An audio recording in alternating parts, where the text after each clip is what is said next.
Hi, this is Rabbi Chaim Coffman, and we're counting down the days before the holiday of Shavuos.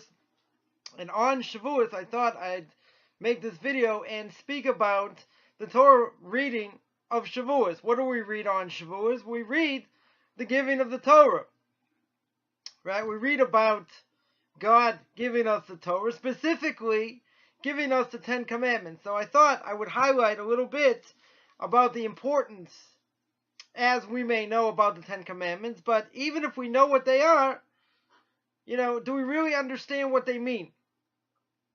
We'll go a little bit deeper in some of the commandments and see what exactly these commandments are and what they represent. So if we go to Exodus chapter 20, God spoke, verse 1, God spoke to Hashem, saying, I am Hashem, your God, who has taken you out of the land of Egypt from the house of slavery. That is the first of the Ten Commandments. God says, I am the Lord your God.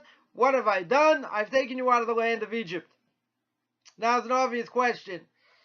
The obvious question is, why don't we say God created the world?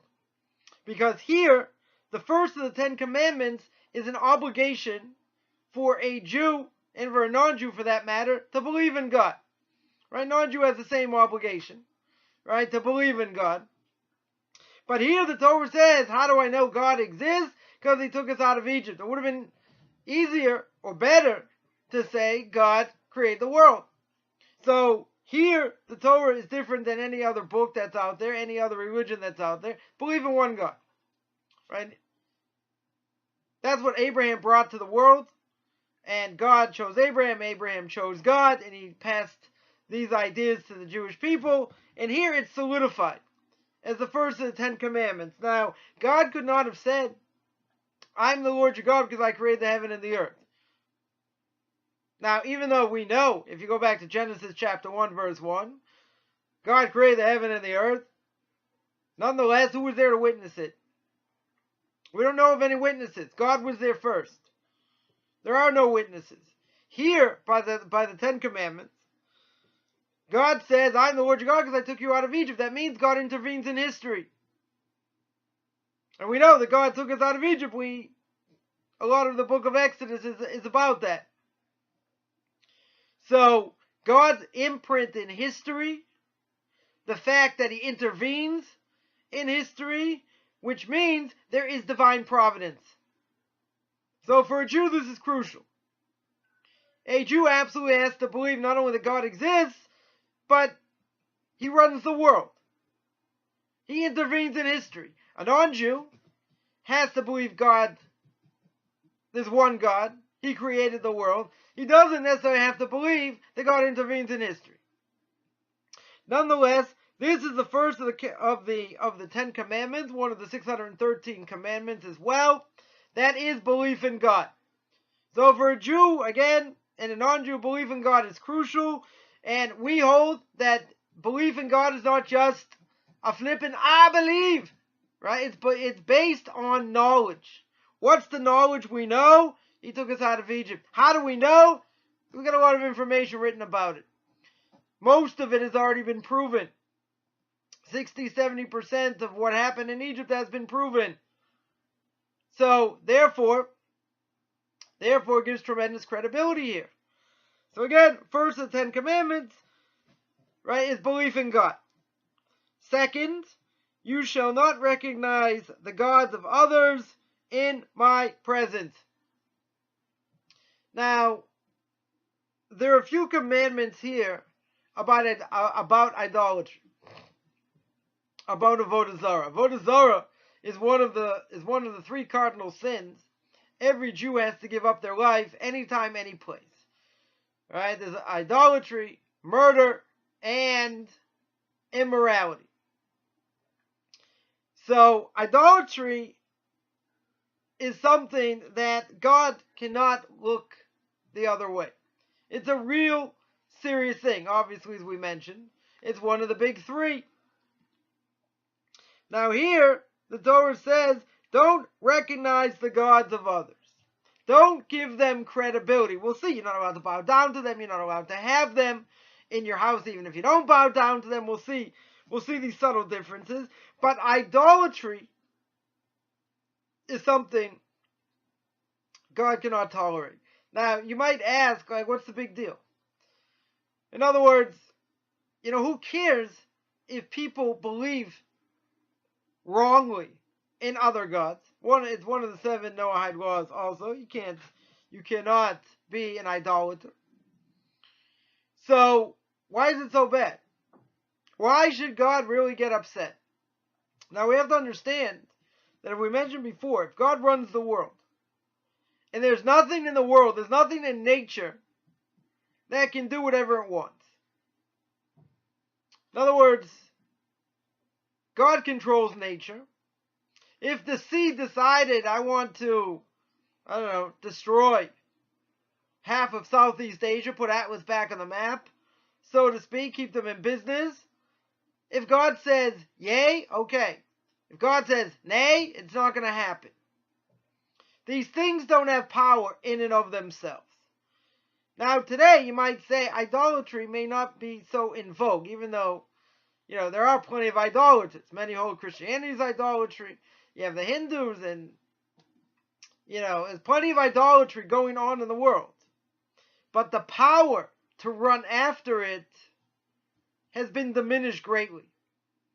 Now, we can't imagine today, living in the 21st century, that can it really be that people would bow down to an idol? Idols don't have power. People give them power. It's one of the reasons God says, in the book of Genesis, that he tells Abraham, your progeny, your offspring are going to go into a land not their own, and I'm going to judge them and their gods. If they don't have power, why is he going to judge them? The answer is, when they worshipped the Nile, the Egyptians, so the first thing they got hit was the Nile, turned into blood. Then you have other things as well. For instance, before the Jewish people come out of Egypt, they have to kill a sheep, which was another of their gods, and take the blood, put it on the doorpost. So when God passed over, passed over the Jewish house, and he saw blood on the door, he passed over and killed the firstborn of the Egyptians. Also judging their gods. Now, if they have no power, why does he have to do that? Because God wants to make a point. And the point is that he's the only one that exists. He's the only one that has power. These things don't have power. When you see something you give power to, and it crumbles in front of your face, or it gets burnt up, you say, no, come on, do something, fight! Or you're talking to a brick. That's what it is, right? Made out of stone or whatever. They can't do anything. People waste their time worshiping it. They give it power it doesn't have. When you give something else power it doesn't have, that's idolatry. Right? It's another form of idolatry. So, if you have idolatry in the world, again, God gives people free will. But why in the world would we go out of his way to say it's such a terrible thing? Because keep in mind, if you believe in idolatry, what don't you believe in? I don't believe in God. Right? Because the idol is God. Takes God out of the picture. Weakens himself, so to speak, in this world. So therefore, you give power something in this world that it doesn't have, it weakens the heavenly kingdom. Because essentially God runs the world. We understand that. We just don't really understand how it works. But we see, nonetheless, the importance of believing in the fact that God runs the world. First, the Ten Commandments. God intervenes in history. The Rambam says beginning of the 13 principles of faith, Maimonides brings out that either you believe in one God, and that God is absolute, and he has the ability to punish and reward. So if he has the ability to punish and reward, that's fine. And it's for all generations. If you don't believe in that, then you go to the other side. It's idolatry. So you say, why be such a fanatic? Why go from one extreme to the other? And the answer is because there's nothing in the middle. Either you believe God is power, and he's got absolute power, or it's make-believe. Right? That's why, if a person says, if Jews say that, yeah, something happened at Mount Sinai, we're not sure, it's divinely inspired, it was a conspiracy, 5 men and a redacted wrote it, or a group, or whatever you want to say, that means it can be changed. Torah hasn't been changed. Can't be changed. Right? There's an explicit verse that says it can't be changed. Can't be added or subtracted. 2. So, God cannot look the other way by idolatry. And therefore, since it weakens his power, so to speak, or it takes him out of the picture, really. So, that's something that God has to tell us at Mount Sinai. That's the importance of it. God says, don't forget about me. I did everything. What, you wanna rely on these other sticks and stones that don't do anything? They can't move, that, they have no power unless I give them power? That's bad. That's real bad. That's why it's here. Number 3.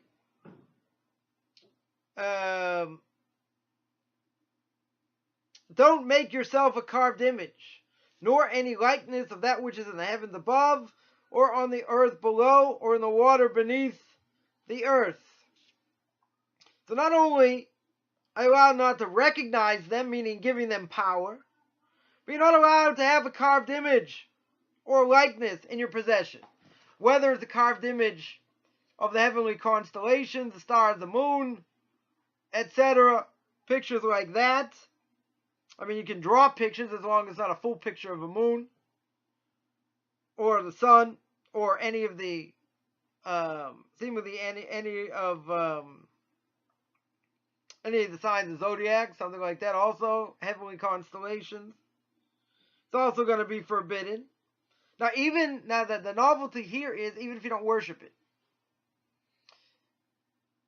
So if I don't worship it, why can't I keep it in my possession? Why is it so bad? So the answer is that these things could be worshipped. So the fact that they could be worshipped, even if I don't worship them, I'm not allowed to have them in my possession. So therefore, a Jew should certainly not have any idols or things that go for, that are used for idolatry. Shouldn't have it in their possession. Have to get rid of it. Non-Jew who converts, same thing. He's not allowed to have any of these things. Right? No crosses, no pictures, none of these things. Even if he doesn't worship it, that's how severe it is. Because other people give it power. If other people give it power, it's got the form of an idol, that's it. Or it's got this carved image of the heavens or whatever. It's forbidden. Even things, I was asked this question before, what if someone has December 25th decorations that their kids made or whatever, and they want to keep it for posterity? Are they allowed to keep it? Now, it might not be idolatry, right? A person has a tree, right? Non-Jew has a tree for that day, or subsequent days, or whatever, before, after, whatever it is. So you put ornaments on these trees, or, kids made certain things for it. Are they allowed to keep it? That's not really idolatry. Right? The tree, all right, the whole idea of December 25th is a whole pagan idea, but what does the tree represent? Is it a part of idolatry? Is it just custom what they do? Is it, there's a whole discussion. So what about things you put on the tree? So maybe it wouldn't be totally forbidden to have it in your possession. But the real question is, should I have it in my possession? Is it a good thing for me to have it in my possession? But then everyone has to ask their own question. But here it's clear, any carved image or likeness you're not allowed to have, regardless whether you worship it or not. That's a big novelty. Because we're going to see it's forbidden to worship these things. So even if I don't worship it, it's so severe you can't even have it in your possession. You have to get rid of it. You have to destroy it. You're not allowed to make money from it. You're not allowed to derive benefit from it. You can't give it to someone else who worships that idol either. Even if you give it to him for free. It has to be destroyed. Next. Verse 5, you shall not prostrate yourself to them, nor worship them. For I am Hashem your God, a jealous God, who visits the sin of the fathers upon the children, third and fourth generation, for my enemies. But who shows kindness 1,000 generations, those who love me and observe my commandments. This is a doozy of a verse here. First of all, you're not allowed to bow to an idol. Alright, Jew or non-Jew. Not allowed to bow to an idol because that's the way you serve it. So any way that you serve, that an idol is served, you're not allowed to serve. You're not allowed to do that. So here, right, the main thing of serving an idol is bowing down to it. That's forbidden. So we learn out from here, any worship of an idol, doesn't matter. If that's the way they worshipped it, but you're doing it to make fun of it, but that's the way they worshipped it, that's forbidden. If you sacrifice to it, forbidden. You threw blood on it, or on an altar, whatever, forbidden. So bowing down is just one thing. There are other things also involved that'll also make it forbidden. In any case, if what you do is the same way that they worship it, even if you're trying to make fun of it, it's forbidden. So let's say, for example, a person dropped money in front of an idol. You're not allowed to bow down and pick it up. I have no intention.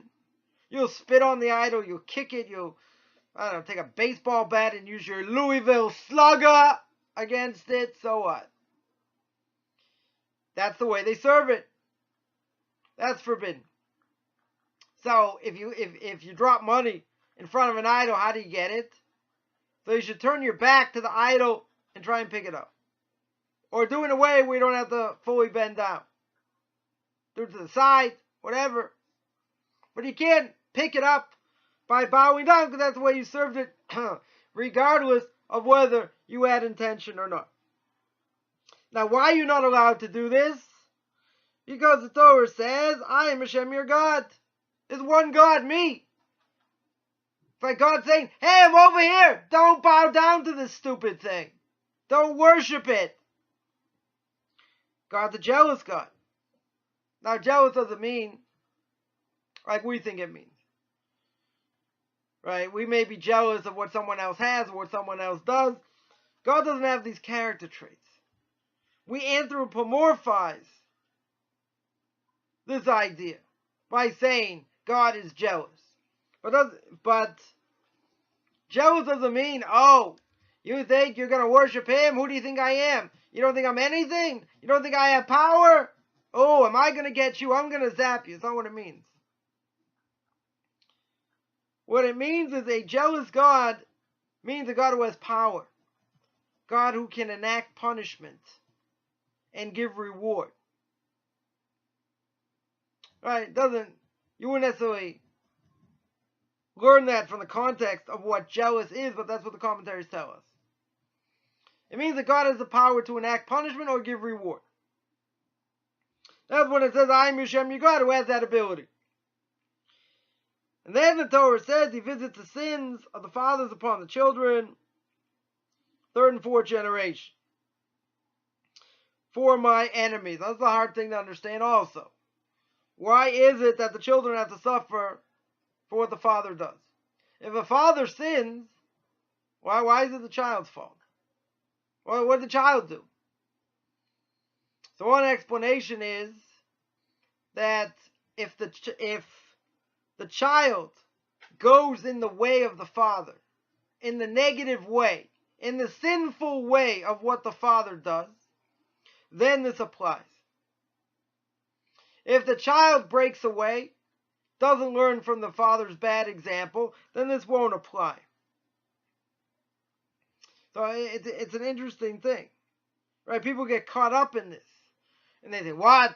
A child has to pay for the sin of the father only if he goes in the father's direction, in that bad direction. Or say, what's the child supposed to do? Well, if the father educates him in a bad way, does it mean the child has to listen? If the father, is the head of a crime family, the son has to go into it? I mean, you might say he does. Maybe he has no choice. Whatever the case may be. But if the father's the murderer, and the son says, well, I'm just going to do what my father does, he goes to jail. He can't plead, if he gets caught and say, well, my father did it and his father did it, so you can't hold me accountable. Right? Freud would say that, even though he's not so in vogue today. He would say, what do you want? That's part of who he is. That's what his father taught him. Torah says no such thing. Torah says because the father did it doesn't mean the son has to do it. Not putting a gun to his head and say, do it. If there are bad character traits, he shouldn't learn from them.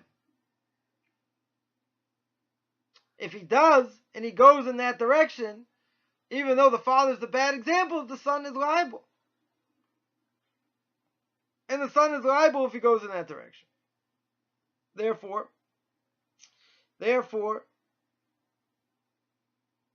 here the Torah says it visits sin of the fathers upon the children. If it's continuous. If it's not continuous, then the son breaks off, so that's good. And then that wouldn't apply. But it says, God who has kindness for 1,000 generations, those who love me and observe my commandments. Right? God is the ultimate in goodness, the ultimate in chesed, acts of loving kindness. Problem is, we live in a world of crime, world of hate. And, if God's all goodness, why is that? Right? That's the age-old question. Bad things happen to good people. We live in a world of Hester Panim. Of Hester b'toch Hester Panim. That means that we're living in a world of God's hiddenness. Hiddenness within hiddenness. So, nonetheless, we certainly believe, as we said at the beginning, God is one. And as the Rambam said, He's absolute.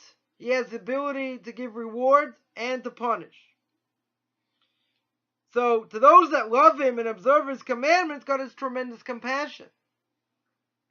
Just don't cross a certain line. Right? Because if you get too close to the king, you can also get burnt.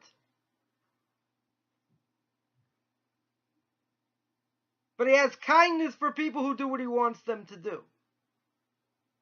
He helps them. He guides them.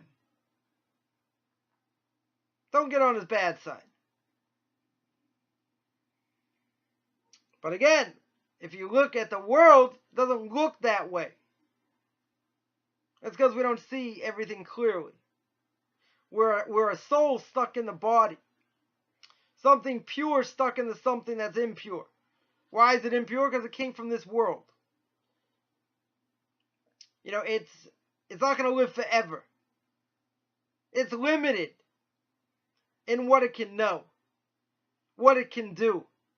The soul's not limited. Nonetheless, when the soul gets thrust in the body, and the body is opaque and doesn't let the soul get out and do what it needs to do, there's a struggle for a person's entire life. There's a struggle between good and bad within them.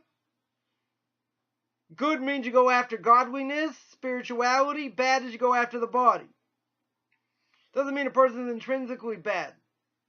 Right? Like the Christians think. We're not intrinsically bad. We have bad character traits, true. We got plenty of what to work on, but the soul can overcome that.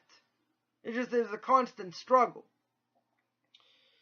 between them. But that's a much bigger discussion we're not going to get into.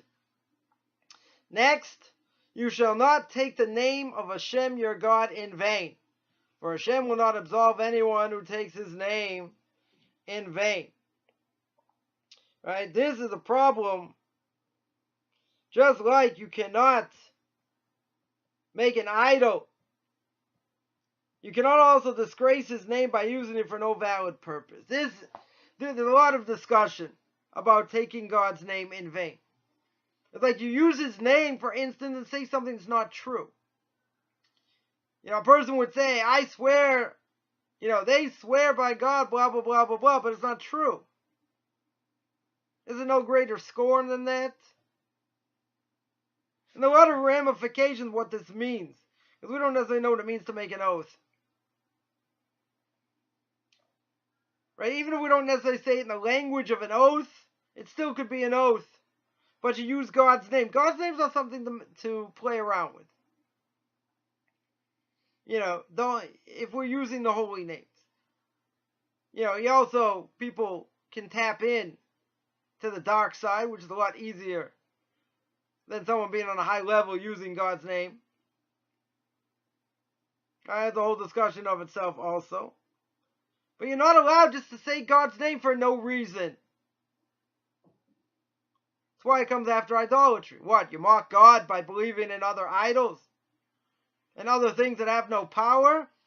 Not only that, but you mention God's name for no reason.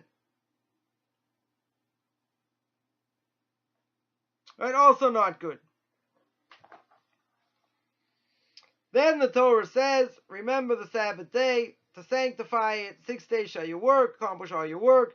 7th day is the Sabbath. To Hashem, your God, you shall not do any work. You, your son, your daughter, your slave, your maidservant, your animal, your convert, within your gates.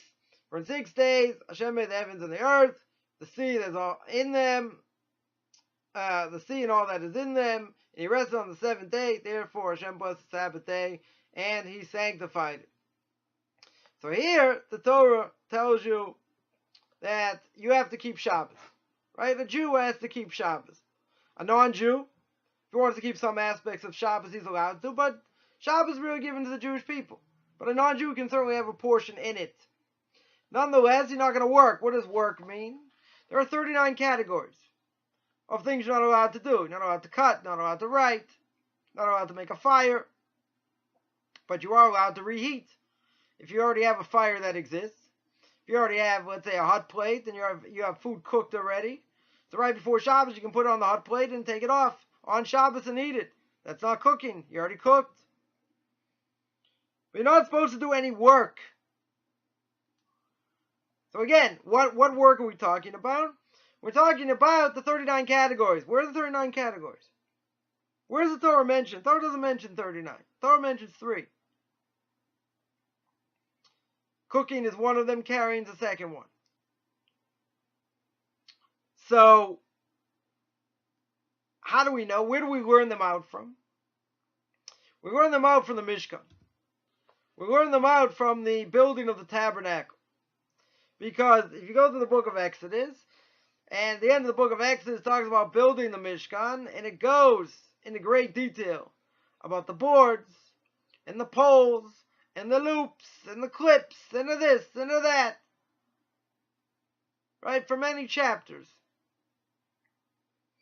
In the middle over there, when it's all being brought down, and the length and the width and all this, it says, by the way, you have to keep Shabbos.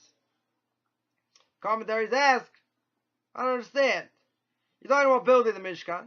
We already have a command before to keep Shabbos. Why does it say keep Shabbos over here? That doesn't make any sense. The commentaries say, you know why it says to keep Shabbos? It says why it says it over here? To teach you that anything that was done in the Mishkan does not supersede Shabbos. So these categories, these things that were done in the Mishkan, and the whole list the Talmud brings down and goes through them, what it means, and nonetheless, the Torah writes down over there, yeah, you have to keep Shabbos. So that which was done in the Mishkan, you're not allowed to do on Shabbos. That's a Torah prohibition. Anything similar to that category is a rabbinic prohibition. And we have many, many rabbinic prohibitions on Shabbos. Because the Rabbi said anything similar to Torah prohibition is going to be forbidden. Why? Because then you won't enjoy Shabbos. Because if it's too similar to a Torah prohibition, also you might forget it's Shabbos. And then you might do the Torah prohibition, might do something worse. So there are many, many laws in the laws of Shabbos that are rabbinic in nature. Doesn't matter, you still have to keep them. But they're based on similarities of things that were done in the tabernacle itself. So anything that was done exactly the way it was done there, that's a Torah prohibition. And anything similar to that's a rabbinic prohibition. Oh, it's rabbinic, who cares? It's much less, blah, blah, blah. Keep in mind, there was a Sanhedrin in the temple that existed today. And even if a person transgressed a rabbinic prohibition, and he got warned and there were witnesses and whatever, he'd get killed, he'd get corporal punishment. Oh, it's just a rabbinic prohibition. You're dead. Obviously that's not good. So that's pretty severe. So then the Torah says, in 6 days God made the heavens and the earth, the sea, etc. And he blessed the seventh day and God rested. Right? And he sanctified it. That's also important. Because God created the world. He wants man to enjoy his world. But if man goes and creates 7 days a week, he's going to burn out. He needs a day to put everything aside. That God gives you the ability once a week to tap into his world. And people have difficulty if you don't know how to tap in. Because you look at it as just total restrictions. Can't do this, can't do that. I relax, I enjoy, I don't work so hard on the Sabbath. That's my enjoyment of Shabbos. That's not what God says. God says by refraining from doing these things, you're going to be freer to learn. You're going to be freer to serve me. Because during the week, you also have to serve me, but you're busy running around trying to make a livelihood, and you got family obligations and all these other things. Right? You don't have a second to yourself. Right? Come Shabbos, totally different. God's giving you the ability once a week to tap in, and then different times during the year, different holidays, etc. But he's giving you an opportunity. The opportunity is once a week, tap in. So what does that mean? No computers, no cell phones. It's like you're cut off from the world. Like once a week, some people just can't even do that. Not even for an hour. Kill them. So we have to prepare. We have to understand what Shabbos is. We have to understand why God created it. What the purpose of it is. In short, the purpose is to tap into his world. Spiritually speaking. Now, spiritually speaking means, you go to synagogue, 3-4 times. But you also have meals. The way to sanctify the day is through food. Right? What would Jews do without food, right? You sing at the table. You tell over words of Torah, sanctified to him.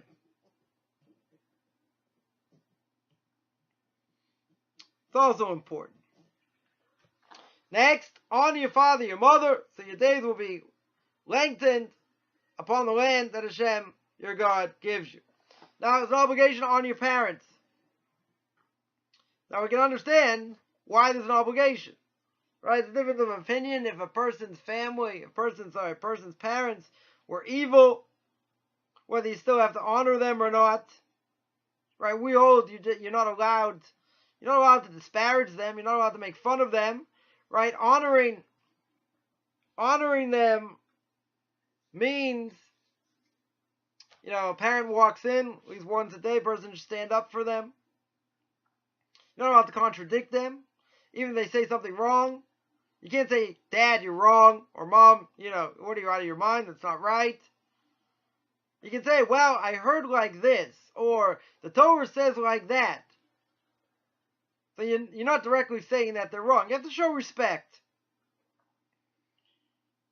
Now, there's an obvious reason why you have to show respect. The Torah shouldn't have to tell you. But there's an obvious reason. You know why you have to show respect? Because they gave birth to you. Right? Without your parents, you wouldn't be here. So you have to show them respect. Now, they may not always do the right thing. We may have claims against them. But if it's not abusive, and all things being equal, you have to respect them. Doesn't mean they don't make mistakes. They're fallible. We're all fallible. At the same time, though, there are, it's important to know. It's important to know that when it comes to parents and to parenting, one second here.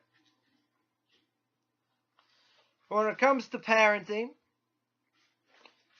that we can make mistakes.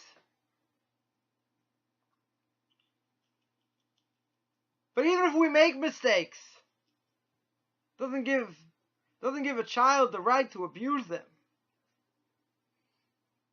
Right? It doesn't give them the right to contradict, because there's a third person involved here. You got a woman, you got a man, you got God himself. Well, how is God involved here? God's involved because he puts the soul in the body. That's where the soul comes from. Comes from his heavenly throne. Zoop! Puts the soul in the body. Specifically for that body, for that family, etc., so it can reach whatever potential it needs to reach in this world. Now, the Torah then says, so your days will be numbered. Your days will be lengthened.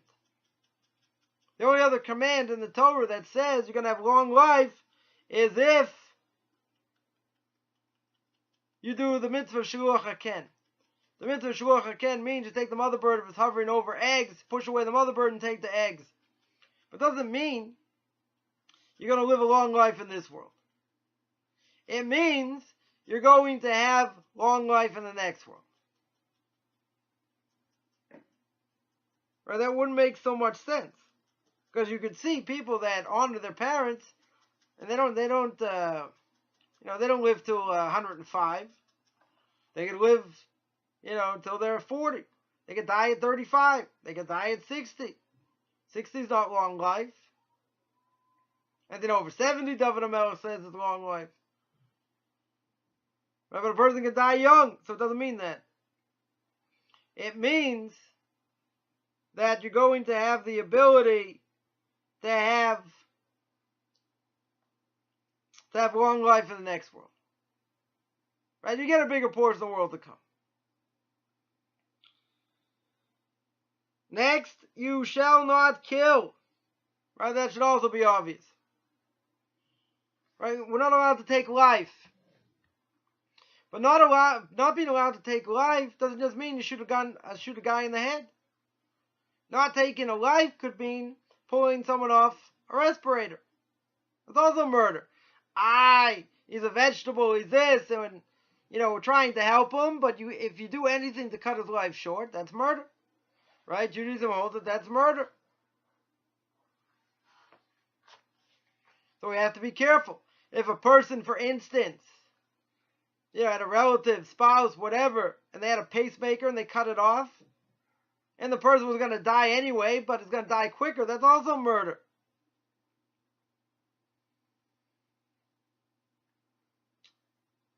God takes away life, not us.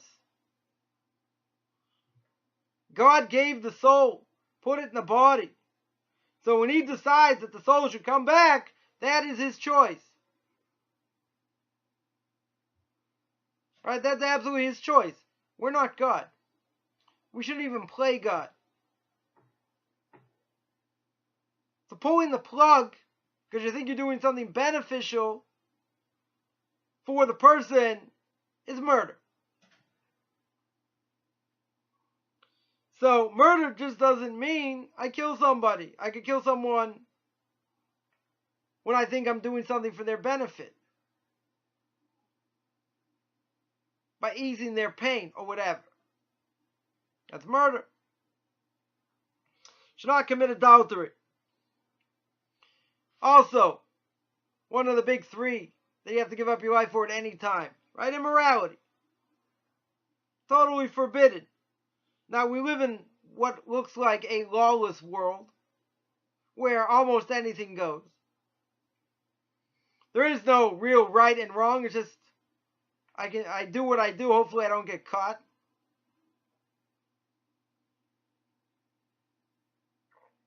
But there are plenty of prohibitions in the Torah of who a person's supposed to be with and who he's not allowed to be with. And if you're not allowed to be with someone, there are ramifications, tremendous ramifications. Again, it's one of the three cardinal sins, immorality. It breaks down the family structure, no question. So that also, we might have, we might have figured out. But it's important, and listed as one of the Ten Commandments because it destroys society. Take a look at what's going on in society. No further commentary not necessary for that. Next, you shall not steal. Now, there are other commandments not to steal. So this does not mean either taking something and hiding or grabbing, Granny's pocketbook and running, or putting a gun to someone and saying, give me all your money. Because there are a number of places before that the Torah says don't steal, and later as well. So what does it mean over here, don't steal? Don't steal means don't kidnap. So the commentaries learn out why it means don't kidnap, but the point is, it doesn't mean to steal. Like we think it means to steal. And the reason is because it's already been mentioned more than once. Stealing's bad, we understand. Kidnapping, also pretty severe. Take someone against their will, ransom them. Process of kidnapping, you could torture them, cause them other, psychological issues for life. Right? We understand why that's bad. Shall not bear false witness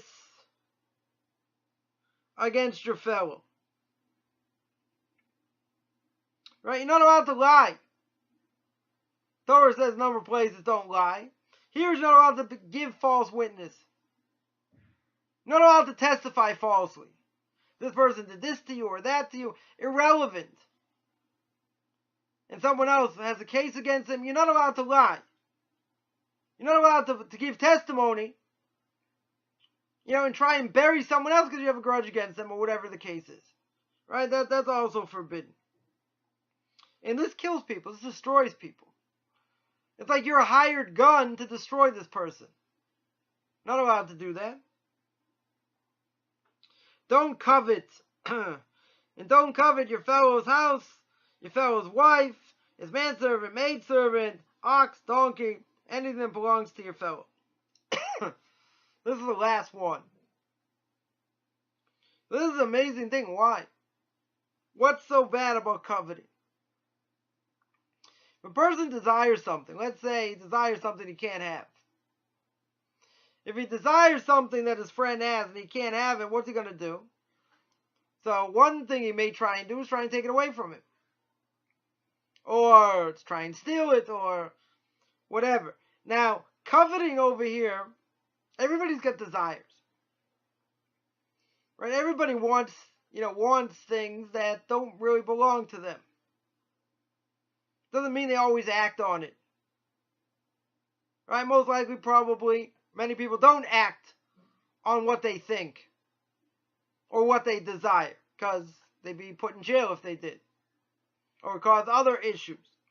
But not coveting doesn't mean that I have to go out and do the action. Even if I think it without doing the action, it's also forbidden. Because what could happen? I could use some way in order to get what I want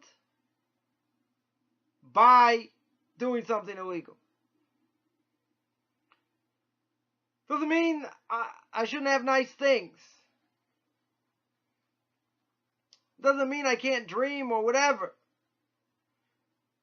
But the more you think about desire and what you want, or what more specifically, what your friend has, whether it be something, a physical object, or whether, God forbid, it's their wife or someone else as part of that family. Because if you desire it and it overcomes you and becomes part of you, you'll do whatever you can to get it. That's bad. Because it's certainly going to lead to something bad. You might say, well, every time I covet it means it's going to come to something bad. No. But it could. Depends how strong the desire is, but, it's not something, here as the Torah says, it's not something that you want to, you want to mess with. So that, in a nutshell, are some of the nuances, of the Ten Commandments. And then the Torah goes on and says the entire people saw the thunder, the flames, so they heard the sound of the shofar, and the Torah is given. Major tenet over here. Right? That's the essence of what Shavuos is. Shavuos is about renewal of Torah. Committing ourselves to relearn it. And showing our strong commitment to it. But what's the essence of Torah? There are 613 commandments. Yeah, there are 10 specific ones that we just mentioned. And these 10 it's like an umbrella that trickles down to all the other ones as well. It's the base of what the Torah is based on.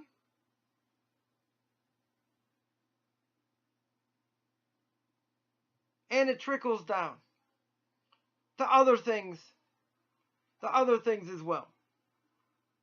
So we certainly shouldn't forget, give it lip service.